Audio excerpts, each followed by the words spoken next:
My name is Raj Mukherjee, and I'm one of the neurosurgeons at the Johns Hopkins Hospital and also at Johns Hopkins Bayview Medical Center, where I focus on the treatment of patients with brain tumors.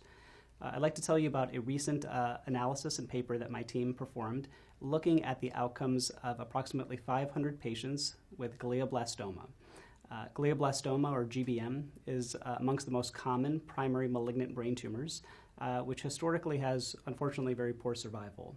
There are a lot of factors that go into survival for those patients and trying to optimize outcomes.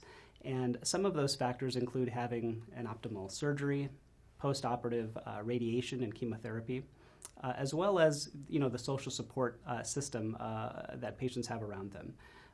This has historically been measured through social determinants of health, and this hasn't historically been looked at in patients with glioblastoma. So recently my team identified 500 patients with GBM that were treated at our institution over the past decade. We identified those patients that had good outcomes and poor outcomes. And poor outcomes were defined as having an extended hospital length of stay, an inability to start postoperative adjuvant chemotherapy and radiation, and survival of less than 90 days.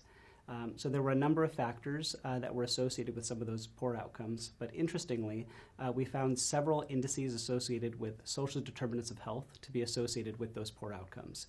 Amongst our major findings, we found that approximately 20% of patients had an extended hospital length of stay, and approximately 20% of patients failed to start adjuvant chemotherapy and radiation, and approximately 20% of patients failed to survive 90 days after surgery.